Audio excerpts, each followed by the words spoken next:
Lentaga 100 000. Ayda.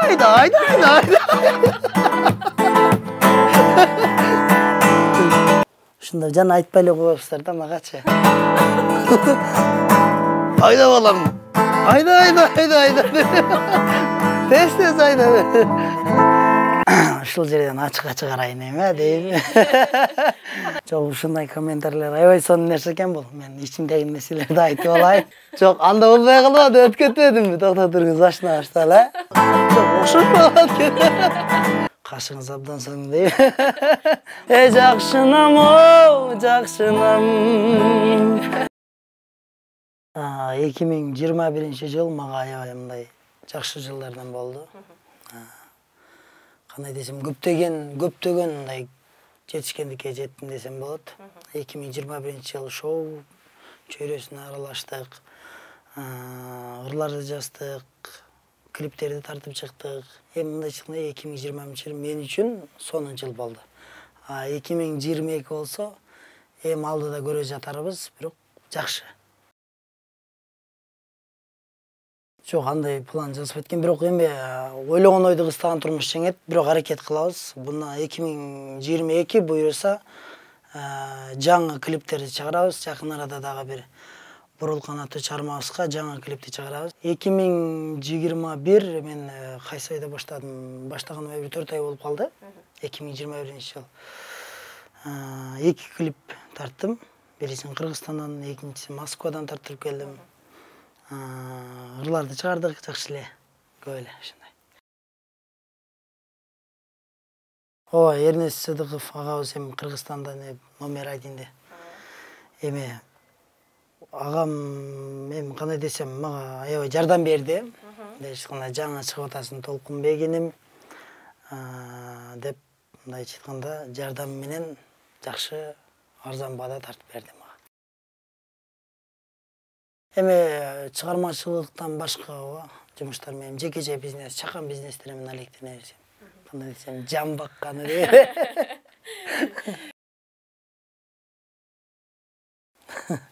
Рекламага гонорар лентага 100 000 дейм. Тамаша. Эл катары эми кандай десем, эми ар бир адам, ар кандай адам рекламага жазат да, мага Инстаграмга жана башка. Эң азын айтыңыз да, анан эң көбүн айтыңыз. Жок, эмесине карайм мен. Жашоо турмушуна карайм. Анан кандай бизнесте реклама кылдырып атат, эмне, ошого карап туруп анан кийин мен баасын айтам, чынын айтам. Мындай бир ставка койбойм. Мисалы, бизнесмен тарабынан сизге реклама түшүп калды. Эгер бизнеси жакшы болсо, состояние карап көрөсүң сырттан. Жакшы болсаң да, жакшыраак эмени бааны айтасың. Ошо жакшыраак баа канча? Эми кандай мисалы сиз айтыңыз да, мондай бизнес болсо, анан мондай десеңиз айтып берейин. Мисалы, Instagram магазин. Instagram магазин? Кийим саткан магазинге канча реклама аласыз? Мырзалардын кийими. Сториске алар эми 3 000, 4 000, 5 000 ошого карап неме алабыз. Тойго гонорарыңыз канча? Ал сыр эле болсун, чын. Жок, сизди комментарийлериңизди карасам, көпчүлүк тойго чакыргысы келет. Например, биз бул маекти YouTube каналыбызга чыгаргандан кийин деле сизди тойго чакырам дегендер биле алыш керек да. Анан кандай десем, эми тойдо деле ошо үй бүлөсүнө карайбыз. Тойдо деле мен лично ошондой ата-энеси кандай, жашоо турмушу кандай, ошого карап туруп анан бааны айтабыз ошо деле. Абалга карап эми бир кандай десем, ар бир эле азыркы учурда ар бир үй бүлө колунда барбы, жокпу, той өткөрүп атпайбы эптепчи. Анан ошого карап туруп барабыз да биз деле, анан бардыгын эле бирдей сен да айта берсең деле кыйнап коесуң. Эми андай болгону менен билесизби, ар бир адам өзүнүн бир намыс бар да адамдачы. Ар бир үй бүлөдө бирөө баласын эч нерседен кем кылбайын деп ошол нерсени кылат. Бирөөгө атаңдашат, бирөөсү ошол намыс үчүн дегендей, бирөөсү ниет кылып, балам үйлөнгөндө жалгыз балам болсо же башка мындай болсо ошондой ниет кылган. Ошо ар ким өзүнүн деңгээлине жараша той өткөрө берет азырчы. Ошондой көз карашым эми кандай десем, ар бир адамдын өзүнүн жекече ою. Көз карашым эми кыйналыштын кереги жок. Тойдо ошонча чоң той кылып анан кийин эртеси кайра мүмкүнчүлүгү жок болсо кыйналбай элечи. Ошол акчаны наоборот ошол 2 жашка берсе, топ эме кылып 2 жашка ошо 2 жаш жакшы нерсеге иштетет. Макул, анда сиздер үчүн эң биринчи болуп чыккан биздин жакшы наматтуу чыгарманы аткарып берейин, Жакшы болот.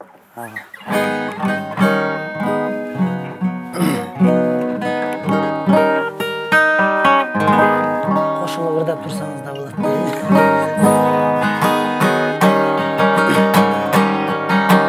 Жактырбай сизден башканы, мен болдум сизге ашыккан. Капарга илбей жашыңыз, тартылам эже тартылам. Издеген көптөн сапаттар, байкатпай сизден табылды. Кымызын тикпен жүрөккө, салдыңыз эже жалынды. Жакшынам, о жакшынам, ашыкмын эже кашыңа. Дүйнөдө бары жакшыдан, кайылмын эже жашыңа. О кайылмын эже жашыңа. Жакшынам, о жакшынам, жүрөккө тумар тактыңай. Алып бир кетсем айылган, ата-энем болот каршыда. О ата-энем болот каршыда. Мас болуп турам сүйүүгө, жобу жок өзүң тараптан. Сүйүп бир жашайм үмүттө, жаксам да мейли жакпасам. Кол сунам сизге түбөлүк, эмне дер элең жакшынам. Сөз менен айтып бүт алгыс, жактырам сизди жактырам. Жакшынам, о жакшынам, ашыкмын эже кашыңа. Дүйнөдө бары жакшыдан, кайылмын эже жашыңа. О кайылмын эже жашыңа. Жакшынам, о жакшынам, жүрөккө тумар тактыңай. Алып бир кетсем айылган, ата-энем болот каршыда.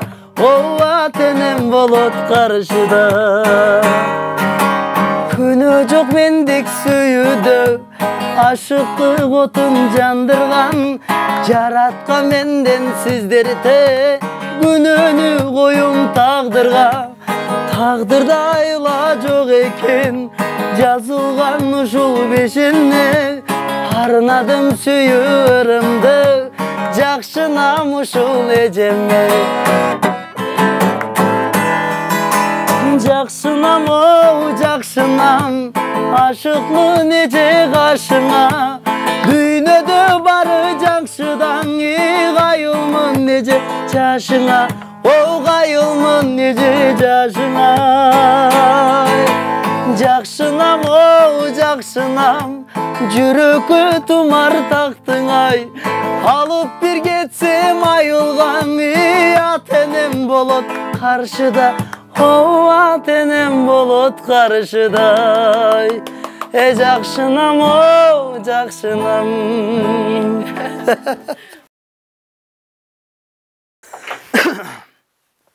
Бул өрдүн автору Обону кайырмасы мага таандык. Тексттин негизи Гүлзат Кудайбердиева акын эжебизге таандык. Бул өрдүн жаралышы кандай десем, Москвада жүрүп кайырмасын жаздым. Кайырмасын жазганда ошол Кайырмасы жакшынам, о жакшынам. Жакшынам, о жакшынам. Ошол кайырмасы менен Обонун менен ошентип жазып, анан калганы негедир мындай жетпей калды, ар жагына кандай кылып жазсам болот деп. Анан ошол учурда Гүлзат Кудайбердиева деген Баткендеги өзүбүздүн эжебиз, акын эжебизге бердим. Ушундай эр чыгардым. Анан мындай кылып темасы мындай кылайлы, эжеге арналып атат деп анан айтканда, анан ушунун текстин негизин жазып берген. Ошону менен ушул чыгып калды. Жок, негизи бир кафеде иштейт элем Москвада. Анан ошол жерде бир эжебиз бар эле, Мээрим деген эжебиз эле, кашы бири башкача болчу. Көрүп атсаңыз, Кашыңыз абдан соң дейм. Ошондо айта албай калгам деп. Анан кашымдай кандай десем, индийский кинолордо кыздардын кашы болот го мындай, башкача. Чийилген ошондой каш болчу. Тамашалап ырдай берчү элем, эже кашыңыз башкача депчи. Ай жакшынам, ай жакшынам. Эже ашыкмын да кашыңызга. Анан мен сенен улуммун го. Болбойт да деп. Анан кийин тем более эле ата-энең деле каршы болот мага. Анан ошентип гитара чертип атам өзүмө, жакшынам, ашыкмын эже кашыңа. Дүйнөдө жалгыздык бир эле Кудайга таандык. Дүйнөдө баары жакшы да, кайыл эже жашыңа. Ата-энем болот каршыда. Ошентип отуруп эле мындай Анзира Тасмаева деп Ырысбай Абдыкадыров агайыбыздын досунун кызы бар Москвада. Ошол эже мен эмне деп атасың, ручка кагазды алып келсең деп калды анан. Айта бер, мен жаза берем деди. Анан айтып ырдап атам, ал эже жазды, анан куплет чыгып калды. Анан ошентип отуруп булардын тарыхы ушундай болгон. Бир топ эле бул болчу, башка кандай десем, бир 10 жаштан өйдө болсо керек. Тамашалай берчүлүк дейм, кандай десем. Бекерчиликте бекер сөз деп тамашалап турчу. Гитараны биринчи менин 93-жылкы Эрланбек деген акем гитара чертет, бир таган акем. Анан ошонун гитарасына барып тие берсем, уруша берчү элем мени.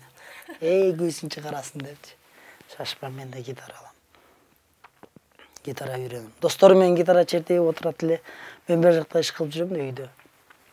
Ишимди таштап коюп, секейин жанына барып, жагат да негедирчи ошо ырдасачы.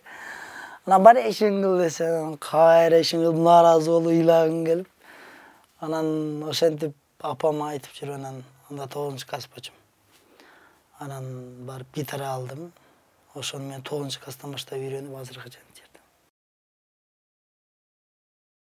Негизи үй бүлөбүздө баардыгы эле жакшы ырдайт, биздин үй бүлөдө. Бирок чыгармачылыкта аралашкан инсан жок. Баардыгы жакшы ырдайт.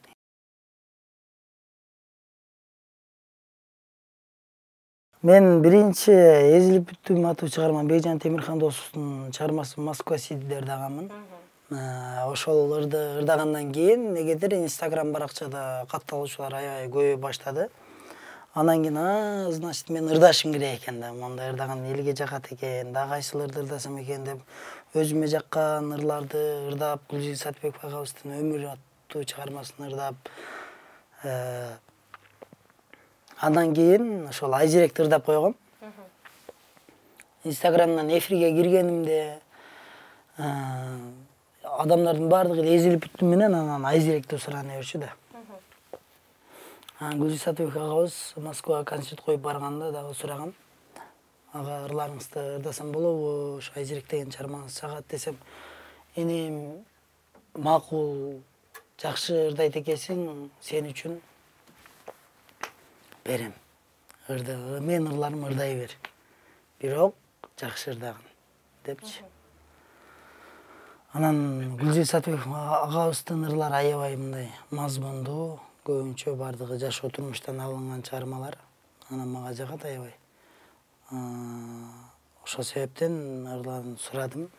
Беймарал ырдай бер үкөм деп мага уруксатын берди. Анан Айзеректи ошончо өтүп анан биресе качан чыгардым? 2-3 күн болуп калды. Ооба, чыгарганыма. Биресе жакшы. Келесинде сиздин Айзеректи кала кайрады. Ай, атаң көрдү.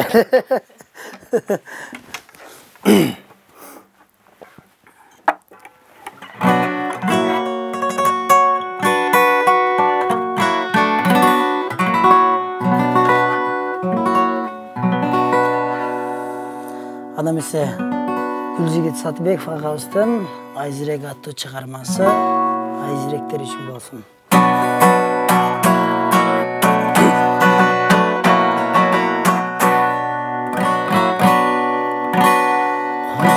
Жүрөк жарасын, дарысын кайдан табасың, дартымада болсаң болуп, алтының мага жагасың.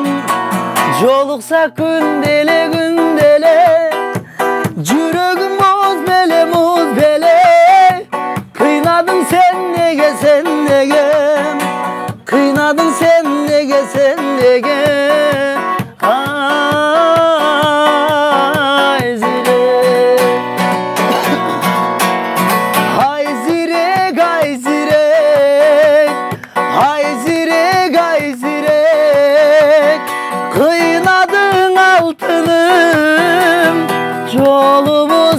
içidem Ayzire Ot olup kuyup canamın Çobungdu kaçan alamın Özüngdü taqdir buyursa Ömürdeş kılıp alamın Sır bolup mağada Kıynadın sadağa Gitmeçi başkağa Çılabay armanga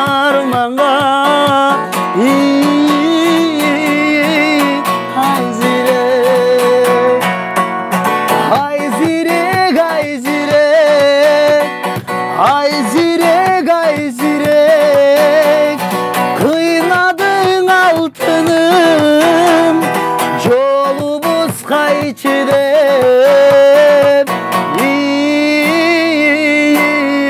Hayzire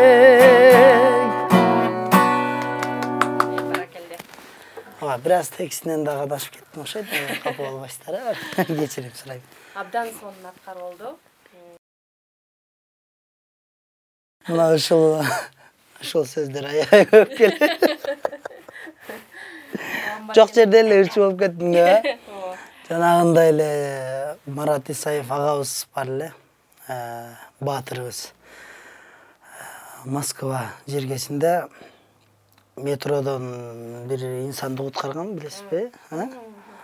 Ошол инсанга Мурат агабыз айтты эле, Мурат Жалиев. Жаттың, отурдуң депчи. Жөриге келип отуруп калган да алчы тамашоодо. Марат Исаев деп. Жаттың, отурдуң депчи. Ансыңары элдер ойлоп атат да, жанагындай бир жерде эле болуп кеттиң дегендейчи. Жок, албетте. Мен буга чейин дагы тамашоодо ойноп жүргөнмүн. Тамашоодо кайсы командада? Мен өзүм команда түзгөн. Биринчи Не Москвичи деп командада ойногом, биринчи Москва шаарында. Кайсы сезондо? Так, экинчи сезон болсо керек Москва шаарында. Андан кийин 3-чү, 4-чү сезонго мен базар жок деп өзүм бир команда түзүп чыктым. Ошол команда менен ойнодум. Эми бул чыгармачылыкка мен кичике кезимден бери аябай кызыганмын. Ошого кандай десем, чыгармачылыкка аябай аралашкым келген. Бул колдон келишинче аракет кылчумун. Ырдачы элем гитара менен тоже тойлорго барчу элем. Тамашоодо ойноп жүрдүм. Анан акыры ошол Москва Ситиде ырдап калып, ырдаганыбыз элге жакты. Эл өзү колдоду. Значит, элге керегибиз жеткен, ырчы болсок болот экен. Эл колдоп атат, сен ырдашың керек, сен чоң сахналардан көргүң келет сени. Аракет кыл Толкунбек, биз колдойбуз деп элдин баардыгы ушинтип колдошот эле. Анан почему нет, эл колдоп аткандан кийин ырчы болсок болот, аракет кылыш керек экен да деп ошол нерсеге келдик. Анан жөнүн бир бас эле мынтип эле ырчы болуп калдым деген нерсеге кошулбайм. Чындыгында кыйын, жана бул нерсени кандай десем, жана оорулуу адамды ооруган адам билет да. Атасы жок инсанды атасы жок инсан билет. Ошондой эле ырчыны ырчы билет дегендей. Ошондой эле бул чыгармачылыктын дагы иши аябай оор. Билинбеген мен бизде сырттан башка элдерге башкача көрүнөт, оңой болупчу. Бизде ойлойт, например, сториске, инстаграмга, сайтка биз ар дайым мындай жакшы нерселерди чыгарабыз да. Таза кийинип, чачыбызды жасатып, оңдонуп, анан кийин чыгабыз да. Анан биздин аркабыздагы жашоону билбейт да. Мындайча айтканда, смайлик бар да, бир жагында ыйлап турган, бир жагына күлүп турган депчи. Экранга карап, күлүп турганга карап ыйлап кетип каласың дейм. Негизи ошондой болот. Анан оңойчулук менен эч нерсе жок.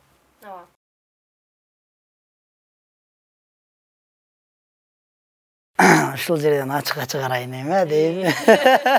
Кандай молчу да. Эми кандай десем, тойго адамдар чакырганда мен живой ырдаганды жакшы көрөм. Живой ырдасам мен тердейм өзүмчү. Тердеп, экинчиден рахат алам. Анан ырдаган сайын мен ырдагым келе берет. Кээбирки адамдар тойго чакырат, 2-3 ырдап кетип калбайм да. 2 ырга деп чакырса деле мейли деп барып 5-6 ырда берем да. Негедир өзүм ошол нерсеге мындай кандай десем, 2-3 ырдасам мен өзүм мындай удовольствие албайм өзүмөчү. Ошо сыңары мен живой ырдаган жакшы көрөм. Эми иногда болуп калат, тамагыбыз ооруп, эме болуп калганда, тойго чакырганда бара албайм десең дагы анан боюң көтөрүп атасыңбы, анан башка ошондойдо барып, анда деле 1-2 живой ырдап, анан 1-2 фонограмма ырдаган күндөр да болот. Анан ар дайым постоянно живой ырдайын деп жалган айта албайм деле. Ошо сыңары. Ким ар кандай. Эми көбүнчө мен 70-80% живой ырдайм. Концерттерде, тойлордо, 20% фонограмма болуп калат арасында.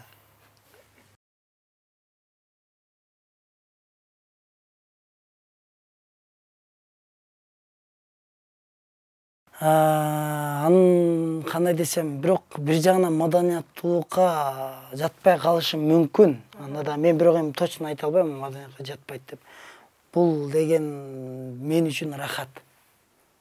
Мен ырдап атканда бирөө келип, чуркап келип, жаныма келип сүрөткө түшсө, мен рахат алам. Значит, демек мага ыңгайлуу. Мен эч эме кылбайм. Анан ырдап жатканда көп комментарийде да келип калат. Сен сүрөткө түшкөн адамдарга көңүл бурбайсың депчи. Эми аял кишилер келип калат. Жаш үй бүлөнүн аялы келип түшөт, например да. Ошо көңүл бурбайсың деген ошондо мен негедир мындай колума өзүм алып түшөм да ар дайым. Эч качан мындай белинен кармап жеп, мындай далынан кармабайм. Анткени биздин Кыргыздын мырзалары кызганчак келебиз, бардыгыбыз. Ошондуктан тойдо ар кандай случай болот да. Ошо сыңары ошон үчүн көбүрөөк маани бербейм аял кишилерге, кыздарга айрыкча. Апалар, аталар болсо кучактап түшүп, алар менен мен үчүн ыңгайлуу, анан удовольствие да алам өзүм. Мага жагат. Түшө бериңиздер келип, ырдап атканда келип, ушундай мени жүдөтүңүздөр дейт. Жок, ушундай комментарийлер аябай сонун нерсе экен бул. Мен ичимдеги нерселерди айтып алайын. Сен зез болуп кеттиң, анан көтөрүлүп кеттиң. Бир аз ылдый түш деген инсандарга жооп берейин анда. Жер менен бас дегендерге жооп бериңизчи. Негизи жер менен эле жүрөм мен. Биринчиден. Башка адамдарга башкача көрүнөт экен сырттан. Алар ошондой кабыл алат да, анткеничи, потому что мен сизди карап туруп мындай сүйлөп атсаңыз, жан дүйнөңүздөн сүйлөп атасыз, бирок мага аябай башкача жакпай атасыз да, например да. Анан мен сизге комментарий жазып коем, бир аз ылдый түшчү депчи. Ал туура эмес. Биринчи адам менен сүйлөшүп көрүш керек. Анан адам менен мамиле кылып көрүш керек. Анан кийин чечим чыгарыш керек жаман сөзгө. Мен, значит, жаман айтпасам ал кишиге, бир же барып алдында кашын жеп коюп болсом, же үстүнө мынтип тебелебесем, же сен башкасың деп айтпасам, сен көтөрүлүп кеттиң деп айтпасам, же сен кедейсиң деп айтпасам, зачем мага ошону айтат? Эми мен үчүн ар бир бардык комментарийни окуйм азыр. Эсиме чыгат сиз айтып аткан комментарийлер. Эми бардыгын окуйм мен. Мен үчүн элдин ою маанилүү. Ошондуктан жерде элемин, туугандар, достор, агалар, эжелер, апалар, карындаштар. Ар дайым жерде болобуз. Өлгөндө да жерге барабыз. Ошондуктан мен Жөнөкөй Толкунбек жанагы эле. Ушун кандай болуп калат экен, Мен муну мынтип асып ырдай берип тойлордо. Ушуга көнүп калыптым да, капы болбосо. Ушуну асып алайынчы, негедир. Түшүп кетет нары көздөчү. Өзүңүз жакшы көргөн, ошонун артында эле оюн кылыш мүмкүн да. Өзүңүз жакшы көргөн эл угулек чыгармалардан. Эл угулек чыгармалар. Жаңы чыгарабыз деген чыгармаларды аткарып берейин да. Бирок чыга элек. Жок, чыга элек.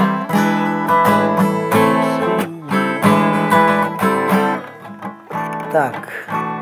Окубагандын белгиси деп.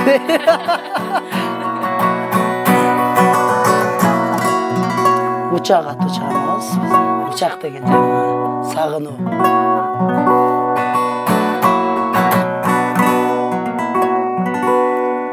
Pek sağınıp seni gözдөй baratам go'salıktan. Suyurun jaratamına uçak, konut hazır akır kucak jayıp, kosu alçı garacak. Sürüttün appak жүзün karasam esten tanıp, eri beli baratam en sebeci. Takır başka bir ön eğer bilsen, yaşom sensin samağa.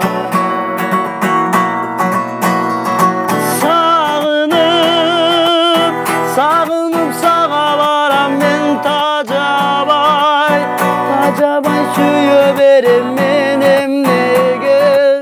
Kaldım mınça arbalı özüm dağı, bilbemin anın sebebi. Sağınıp sağa gelin ben Tacabay. Tacabay suyu verim benim nege. Kaldım mınça arbalı özüm dağı, bilbemin anın sebebi. Baktım bolçu suyup meni karagan erkeletip, baykesi dep atagan özüңdү. Suyum canım ardagım ayna zegen, canım benim sadam.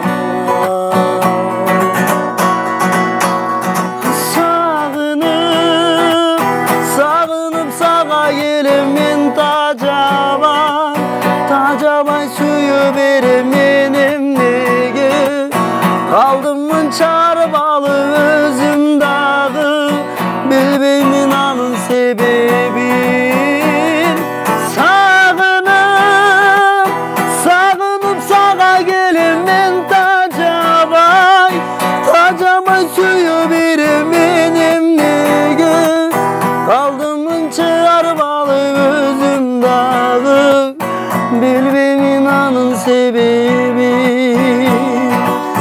Bilbemin anın sebebi.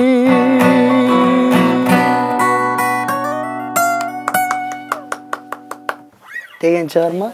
Teksin biraz özüm жаздым эле, biraz unutup kaldım. Anan koldan gelişince koşurda koydum. Onu kimdiki? Onu da sizdiki? Çok obonu bir dosumduku. Nuresencan degen bizdin öz çarmachılıkta dosubuz var. Ошол Nuresencan degen dosumdan obonu.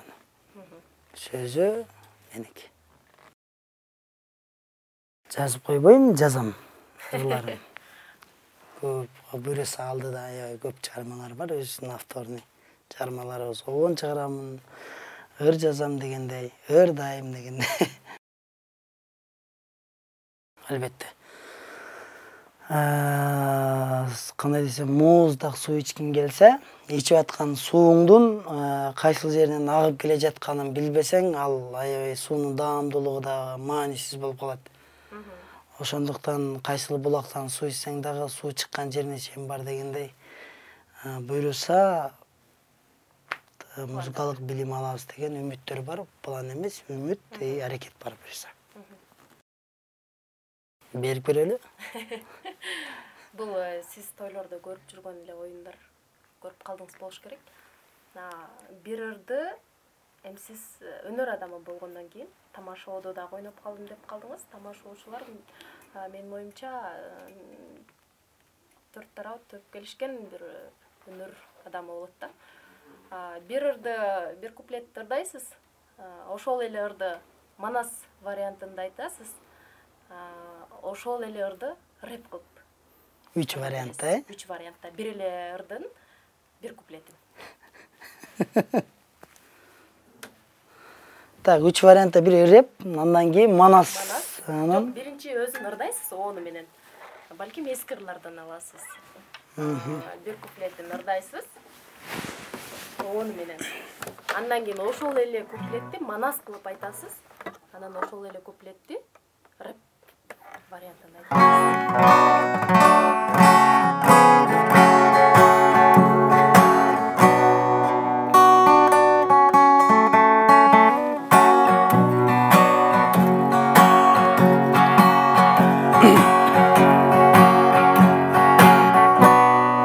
Так, кайырмасы, куплет айырмасы жок, э? Башында куплет менен кайырманы кошсоңуз да. Болор.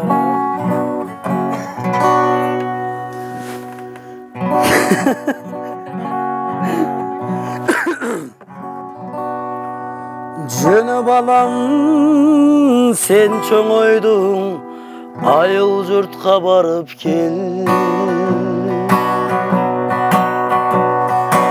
Айылапагандай жатат бир кабарын алып кел. Чоң атаңдын кора жайын чөп баскандыр белчилеп. Чалдын сөгүн бир агартып, чар тарабын чабып кел.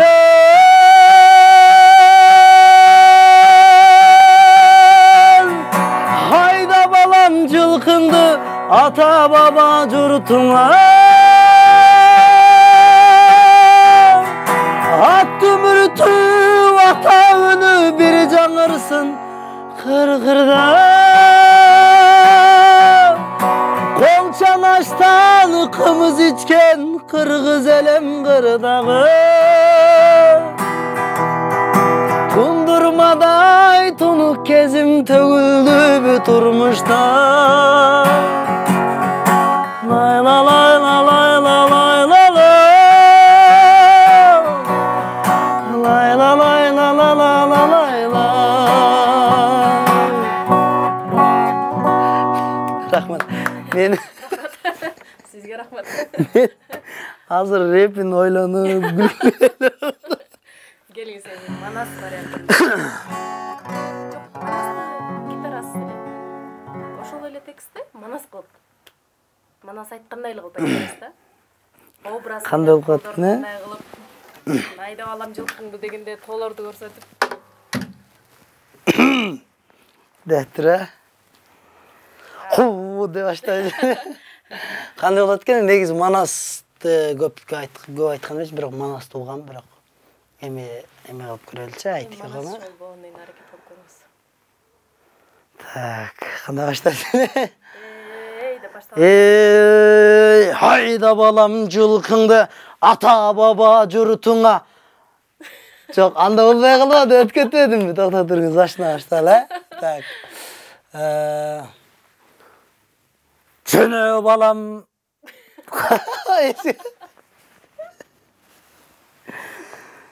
Жөнө балам, сен чоңойдуң, айыл журтка барып кел. Айыл апагандай жатат бир кабарын алып кел. Чоң атаңдын коро жайын чөп баскандыр белчилеп. Чалдын сөгүн бир агартып, чар тарабын чабып кел. Айда балам жылкыңды ата баба журтуңа. Деп эле. Окшошпой калат экен. Келиңиз, бираз болсо да окшоштургонго аракет кылыңыз эми. Рэп вариантын окуп көрөлүчү. Рэп вариантын эми гитара менен айтып көрөйүнчү. Мен негизи гитара менен Манас айтышым керек эле. Мейли айтып көрүңүз. Жок. Рэп вариантына.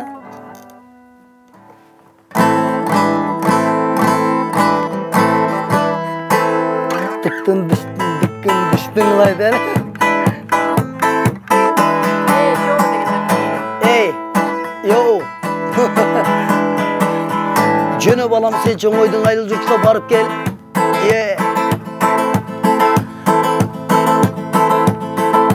Çoң атаңдын çoңу окшошпой калат экен. Жөнө балам, сен çoңойдуң, айыл журтка барып кел. Айыл апагандай жатат бир кабарын алып кел. Чоң атаңдын кора жайын чөп баскандыр белчилеп. Чалды сөгүн бир агартып, чар тарапты чабып кел.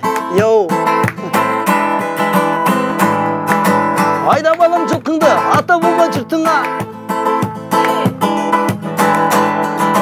Ayda ayda ayda ayda ayda.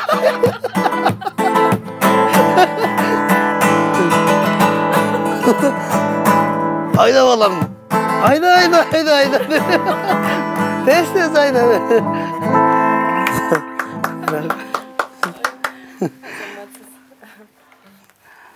Koldan gelişince o hemen ırdı nastoruna geçelim sırap oyuna buzup toramaya sırdap anan biraz başkaça kılıp ırdap koyduk. Bağınızlardan geçirim sırayız. Oyun. Geçirim sırap koygan жақшыдан негизи. Арыги жанагындай 1 минут алып кылып 40 болот же бир 5 секунд алып 40 туруп инстаграмдарга башка жака тарап кетет да анан капа болуп калышы мүмкүн. Ошол учурдан кечирим сурайм. Анда биздин катталуучуларга жакшы бир кабыл өтөп болсунбу? Бүттүкпү же деп эле. Кабар медиа каналынын көрөрмандары жана ошондой эле жалпы кыргыз элим аманчылык, тынччылык кылайын барыңыздарга. Кирип келген 2022-жолборс жылыбыз быйыл токчулуктун, молчулуктун катарын толуктаган жылдардан болсун. Барыңыздарды жакшы көрөм. Терең урматтоо менен Толкунбек Курманбеков болуңуздар.